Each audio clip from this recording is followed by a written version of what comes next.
on listen to this episode on Keeping It 100 regarding how Triple H might have changed the perception of the WWE. I said this in an earlier episode on the Netflix deal. So I'll repeat it here, I guess. Basically, we wouldn't even have a Netflix deal the way that I see it if it was not for Triple H. You know, it's what I call a happy accident. Triple H makes a call to Nick Khan regarding a possible WrestleMania match that happens to fall through. And Nick Khan, I guess, has a bunch of concepts and ideas of how business for the WWE could expand and be better. Triple H likes what he hears and makes sure that Nick Khan, basically he sets up a meeting with Nick Khan to meet Vince and gets Vince's ear. And the day that Nick meets Vince, everything jumps off. Vince liked what he heard and everything transpired, I believe, off of a handshake deal, and things were put in motion. And as we know, history has shown that once Nick Khan was brought on, things started happening, and he's responsible for this deal and previous deals that we've heard of and those that we have not heard of. So I actually put Triple H as the person that tripped and fell, so to speak. And, this is what ended up happening. And also, if you go into history, I'll just say case in point, if you go to like Mia Yim's channel, when she's explaining her experience at NXT, and at that time, I think she was at TNA, and I knew that when she was explaining things that she was going to get a call back to come back eventually. It was just a matter of time. But she was really praising him and how he treated the talent, and, specify how much he loved the talent.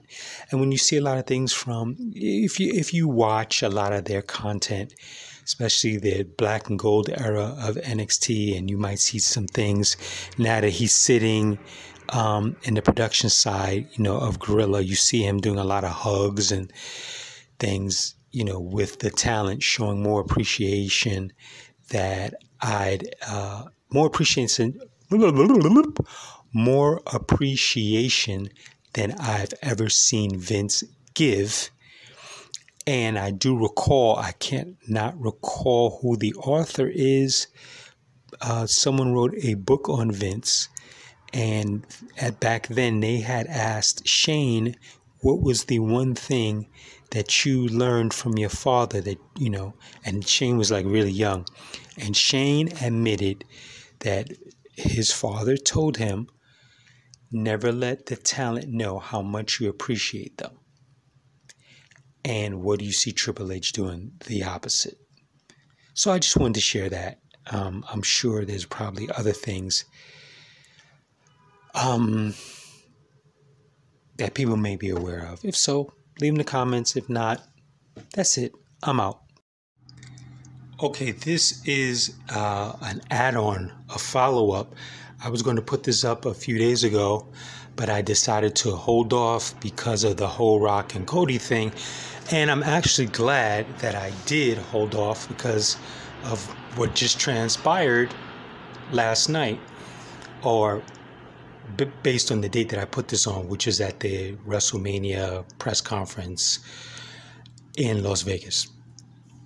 To follow up, what I'm seeing is that Triple H is leaning more toward bringing back the realism, and I'm ecstatic for it because that's what I grew up on when I was a child, not understanding if wrestling was real or fake until Vince opened his big mouth because he got his nuts in the grinder.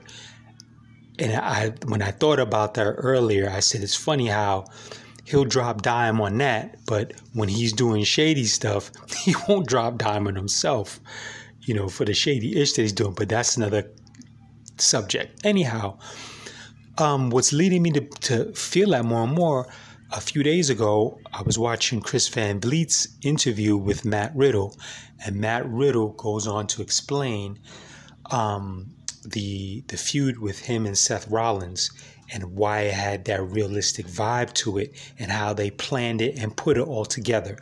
And that's the same thing that we saw with The Rock and Cody Presser, what happened backstage, all that. I'm like, all right, he's really pressing slowly but surely to go a little bit. I mean, I'm sure there's other instances that I've seen, but right now, this is what's hot in my mind. He's leaning toward bringing back that realism. And I believe it's on the WrestleMania episode. I asked, hey, what is this era going to be called? I said we had the Attitude, and then there was the, what was the John Cena? I'm brain farting. Ruthless Aggression, and then when I stopped watching, I don't know if that stayed as Ruthless Aggression or if that changed to something else, and that was what I was asking. But this is, and then you think about it, Triple H says we're going into a new era, right? My whole thing is, what is the name of this new era? What was the name of the previous one as well, but what is the name of this new era? And I think it's going, I'm not going to say the Attitude, but it's going into bringing a bit more of that realism. You seeing the profanity, the bleeping out, and you had to give it the edge. When you go back to the Seth and Riddle thing, it was the same thing. You said my wife, and then he rips off the mic and goes after him, and they're cussing and all that stuff like that. So I'm starting to see or get the vibe that he's bringing in all the Fred the Fireman, ding, ding, ding, ding, all that garbage that made it lame is gone, thank God. And we're bringing in, so once again, to follow up, is he changing the perception of WWE? Oh, yeah. Oh, yeah. From what I'm seeing, oh, yeah. I'm out.